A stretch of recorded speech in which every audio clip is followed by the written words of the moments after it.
Hello and welcome to a Game Pit podcast pit stop for Paper Tales, designed by Masato Uesugi and published by Catch Up Games.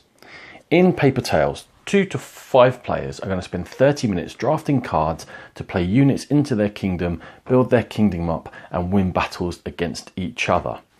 In each round, players are going to draw a hand of 5 cards. They're going to look at the cards, select one to retain and pass the other 4 on. They'll receive 4 from their neighbour, retain another one and so on until they've drafted 5 cards into their hand. That will be the first phase. In the second phase, you're going to deploy units into your kingdom. You start with just a grid of 4 you can play into a front rank and a back rank. Now, any cards you already have in play, you can freely move around, mix and match as you wish to. And you can discard them out the game and play new cards in face down. Once everyone has prepared the new units they wish to deploy, simultaneously we flip them over. First thing you have to do is play the gold cost up there. And then we're going to move on to phase 3 and have a war.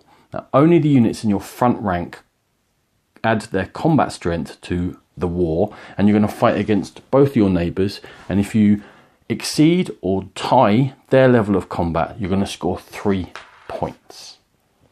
Then we're going to go on to income. Everyone gets a base income of 2 gold to help them pay for the units. You may get boosts from units or from buildings you've built. This temple is going to give me 2 extra gold.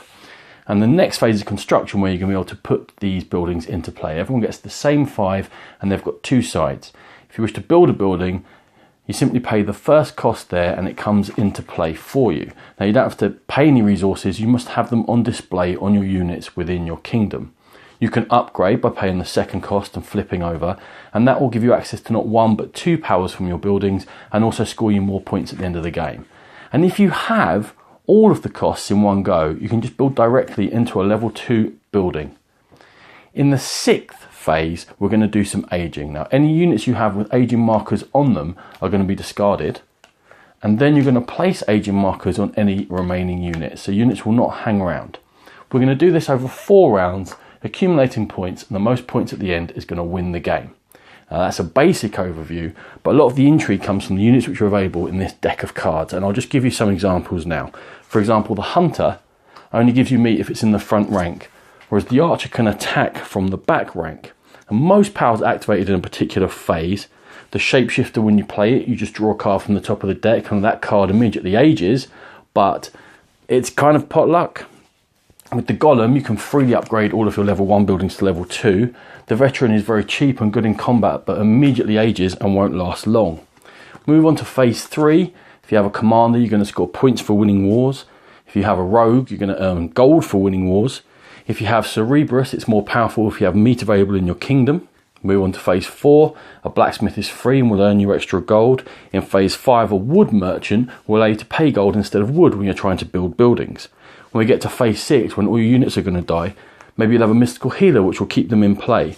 Or a Relic never dies but stays in play, accruing points throughout the whole game. The Monkey will earn you gold when you play it rather than cost gold, and will earn you more gold when it dies for each aging token on there. Now, I said that only 1 token will kill each unit. How are you going to get more aging tokens on there? Well, for example, there's a Time Master which will allow you to place 2 tokens onto any other unit. Things get more complicated than that as well.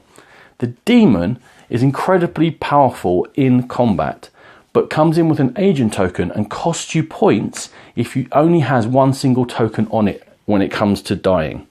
The Necromancer will place agent tokens on all your units in play, but again is powerful in combat, whereas the Giant Snake has 0 combat value unless it has an agent token on it. A Necromancer and a Giant Snake working together, who'd have thought? There's more complicated units like the Master Alchemist, who triggers all sorts of things in 3 different phases for different resources you have available.